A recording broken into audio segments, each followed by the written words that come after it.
custody of him and the parents were not in the picture? Yeah, maybe they're orphans. Well, Donald was in the Navy. Yes. And That's why he wears a fucking sailorman's outfit all the time. But I feel like that was an afterthought.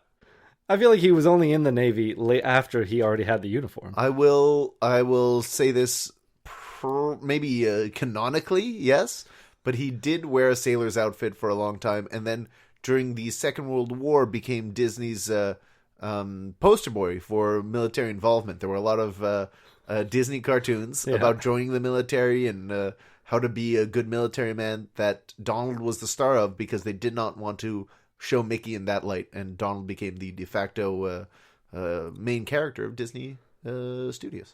So just have the most, like, the one who has the most temper tantrums. He will not follow orders. He will fly off the handle. He's the good mascot. He's the one. And they weren't going to use Goofy. No, I guess you can't use Goofy. You can't, but like really, don't use a cartoon character because you're trying to recruit adults. Well played.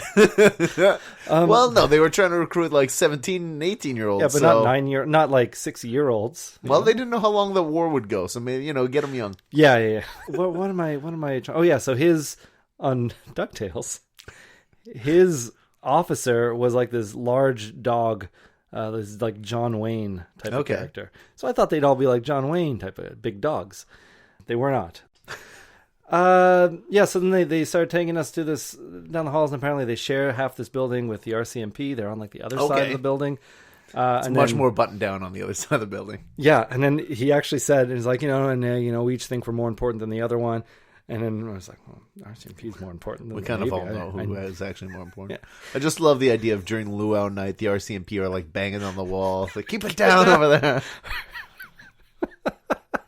Oh, my goodness. But there was a door open because they also share a gym, like a workout room. Yeah. And there was a door open. so there's a bunch of it looks like high clearance doorways to get through with codes and all that jazz, big cameras pointing down at them. And this one door that looked particularly important was held open by two pink foam kittens.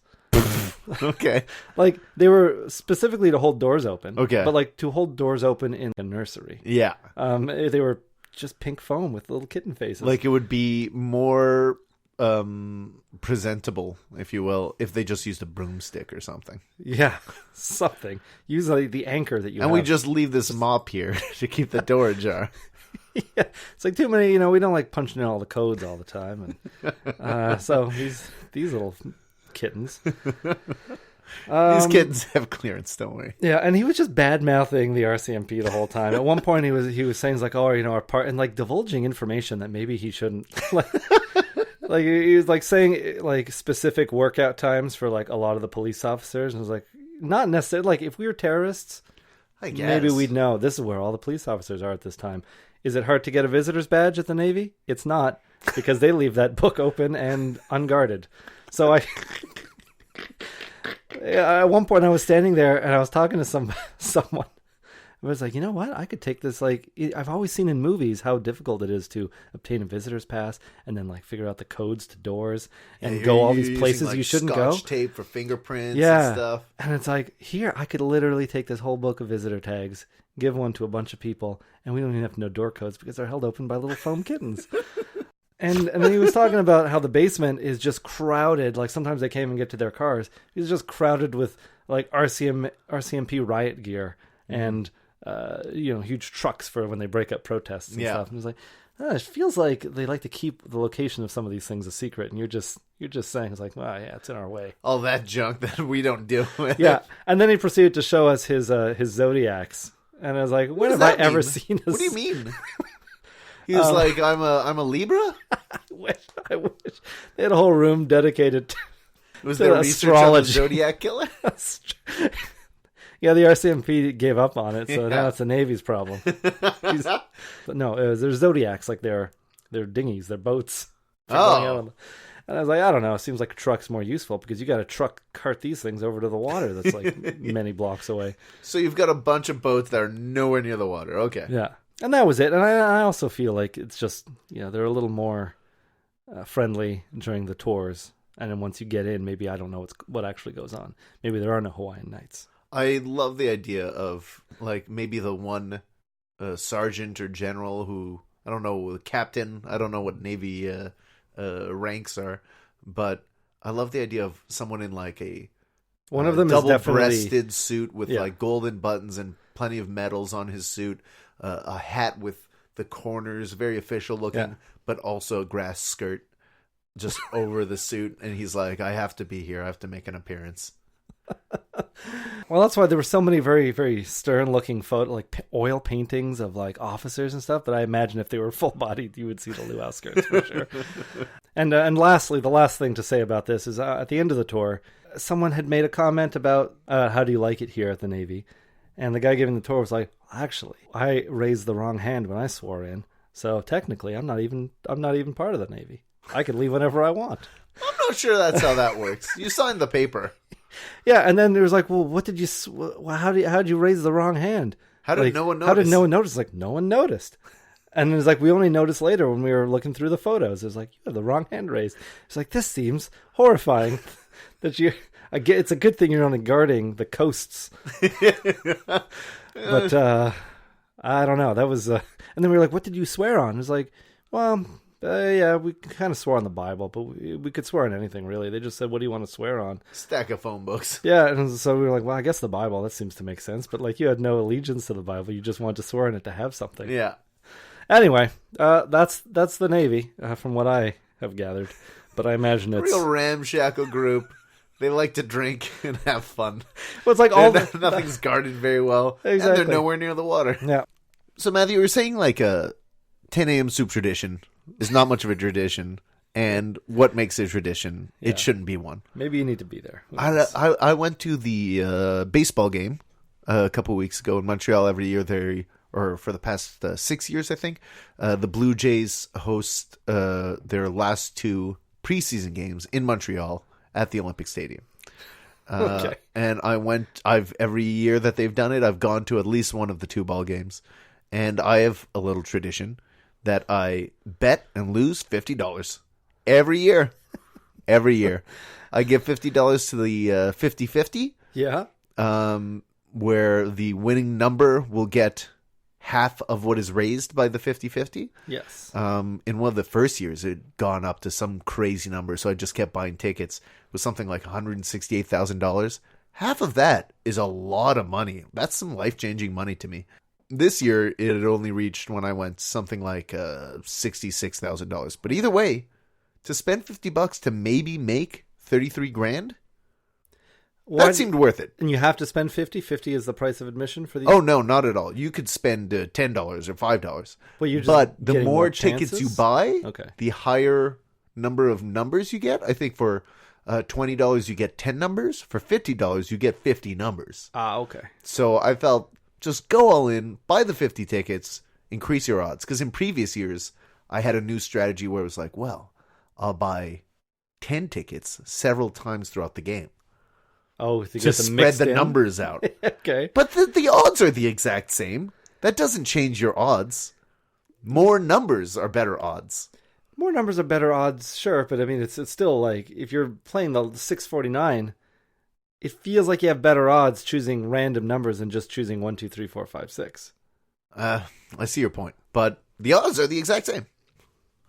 Well, the odds of getting 6 numbers in a row seem worse than getting 6 random numbers. But anyway, but no, those are the odds. But so that's my tradition. Your tradition is to lose $50 every year. What would happen if you ever won? Oh man.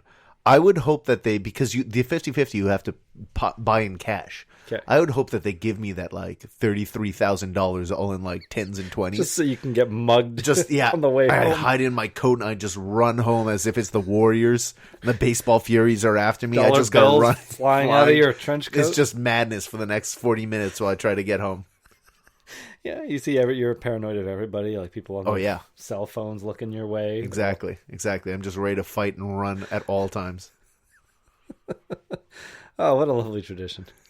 So, Matthew, Orange Cafe, we sat down, we looked at our menus, we got some coffees, because it's ostensibly a breakfast brunch joint, but they do have sandwiches, a kids menu, burgers, That's what we were there for. Only a couple burgers. They had their, I think it was classic burger or old burger or something like that. Wasn't Old Burger? It was like the first one on the menu was not very appetizing sounding. Then they had the American burger, the Texas burger, and the veggie burger. Yeah. Very simple burger options. Matthew, I know that's been a thing for you in the past. You don't like too many burger options. Yeah. You want them to make the decision for you. They made it pretty easy for you because you don't love barbecue sauce and you do love cheese. So American burger was. Cheese. Well, on a burger you'll prefer cheese than not. Yes. I want a cheeseburger. So Matthew, you got the American burger. Yeah. Lettuce. What's American about it? It was just a slice of American cheese. It's just a beef patty on bread, slice of American cheese, and bacon. Yeah. And I thought this was a detail when it was presented to us with French fries and salad. All the toppings were on the side for you to put into the burger at your discretion. Yeah. So there was lettuce, tomato, and red onion. And you added ketchup and mustard to your burger, if I'm not mistaken. You are not. I did that. I had the Texan burger, which was the same burger effectively, but with Swiss cheese and a little barbecue sauce. Yeah. I put the lettuce, tomato, and onion, and extra onion from the side salad because I like onion, and add a little mayonnaise because I find mayonnaise and barbecue sauce go good together. Personal preference, I guess. Yeah, I should have tried that, but I didn't. Barbecue sauce I don't like, so I should have put some mayonnaise in. I had 2 little containers of it. Oh, if only we can go back. Regrets. I noticed the burger was a very shiny burger, Matthew. Did you touch that bun? Did you do? I didn't get any grease on my on my hands. That was a little bit oily. Really? Yeah. Huh. I didn't notice anything. How'd you like the check? Matthew just checked his fingers now. It's been well over an hour since we've eaten these burgers.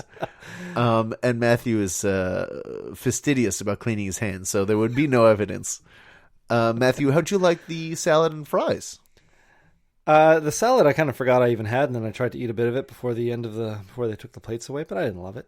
Okay. I didn't love it. I really wished I didn't get it. Because you would have rather it just not be on the plate. Yeah, because I don't like them clearing the plate while there's still food on it. Okay. I feel like, I paid for it. I'd rather the choice between fries and a salad, and then I would say I'll take the fries. They gave me both. I would have probably liked more fries. Would you have liked twice as many fries? Because I thought that it was a copious amount of fries. Not twice as many, but maybe a third as many. Okay. A third more? A third more, yeah. Not even half more. Just enough, and spread it out. Spread it out a little bit. The plate was crowded. It was a crowded plate. That's true. I, for one, enjoyed my salad. Mm-hmm. And I thought the fries were great fries. They were well salted, thin fries, but still kind of soft, not crispy as thin fries often end up. Yeah, they were kind of like little bits. There were a lot of little bits. I didn't really eat many of the bits. No. I left a little salad. I left fry bits. Yeah. Good talk. So, Matthew, we were talking while we were eating our burgers about superhero movies. We had recently both seen Captain Marvel. Yeah. Not to be mixed up with Shazam, who was originally Captain Marvel, predating Marvel's Captain Marvel, but for legal reasons had to change his name to Shazam. Oh, that's... and not to be confused with Kazam, the Shaquille O'Neal. Which is all not to very be confusing with Sinbad's non-existent genie movie, Shazam. So now that we've untangled that also mystery. Captain America, yeah, which a lot of people say they'd like to watch Captain America when they mean Captain Marvel. I see how that happened though. I wonder how many people will say that they want to see Captain Marvel when Shazam comes out. Probably very few, because most people did not know about this character before a couple years ago. Yes. Oh. So wait, what were we talking about? So we were talking over our meal about the stakes in superhero movies. How they're all kind of the same because always the world is at stake. Yeah. Most superheroes are saving the entire world. All 3 Avengers movies, they save the world. From alien invasion, from robot uprising, from decimation of half the population, and something about reality. Some with a glove and a snap. Yes. I think they need to bring it down a few notches make it a more reasonable level of stakes. Yeah, do like Where- they do in Die Hard at least. Like Die Hard, Right, they save built a building. up to it. They Yeah, built up yeah. Nakatomi Plaza, the airport,